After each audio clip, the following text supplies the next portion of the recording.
ఓం హరికి ఓం శ్రీ గురుభ్యో నమ శ్రీ మాత్రే నమ. యూట్యూబ్ ప్రేక్షకుల నమస్కారము. శ్రీ జ్యోతిష్య నిలయం నుండి ధనుసు రాశి వారికి డిసెంబర్ 15 నుండి 31 తారీఖు 2025 సప్తమ స్థానంలో గురుగ్రహము ఉండటం వలన విశేషమైనటువంటి లాభం కలగటానికి అవకాశం ఉన్నది.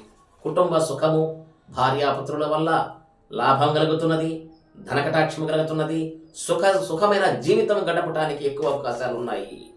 అలాగని ఇంజనీర్లు, మీడియేటర్లు, లాయర్లు, రియల్ ఎస్టేట్ చేసేవారికి, మీడియాలో పనిచేసేవారికి విశేషమైనటువంటి లాభం పొందటానికి ఎక్కువ అవకాశాలు ఉన్నాయి. గురువు యొక్క అనుగ్రహము విశేషమైనటువంటి ఫలితాన్ని అందిస్తున్నాడు. అలాగనే శని గారు చతుర్థ స్థానంలో ఉన్నాడు. కుటుంబ కలతలు వస్తాయి. శని గారి వలన భార్యాపుత్రులు శత్రువులుగా మారటానికి ఎక్కువ అవకాశాలు ఉన్నాయి.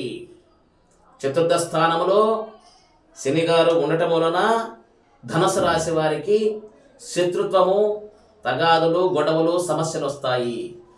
తప్పనిసరిగా శని గారికి పరిహారం చేసుకోవలేను. అలాగని శుక్రాచార్యులు, ఆయన కూడా గురువు గారే. శుక్రాచార్యుల యొక్క అనుగ్రహము బాగా ఉన్నది. ధనకటాక్షము బాగా రావడానికి అవకాశం ఉంది. ధనము యొక్క అనుగ్రహము కలుగుద్ది.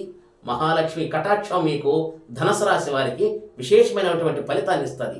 ఏ వ్యాపార, వ్యవసాయ, ఉద్యోగం ఏం చేస్తున్నారో, మీరు చేసే రంగంలో చిత్ర పరిశ్రమ, నాటక రంగము ఏదైనా కానీ విశేషమైనటువంటి ఫలితాన్ని, ధనము బాగా రావడానికి ఎక్కువ అవకాశం ఉన్నది.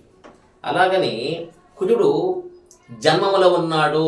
ఎత్తు నుంచి పడటము కానీ, శత్రుత్వము కలగటము కానీ, తగాదులు, గొడవలకి దూరంగా ఉండవలేని మీరు ధనుసు రాశి వారు.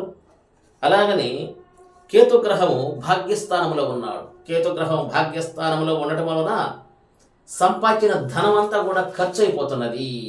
తప్పనిసరిగా కేతుగ్రహానికి, కుజగ్రహానికి పరిహారం చేసుకోవలేను.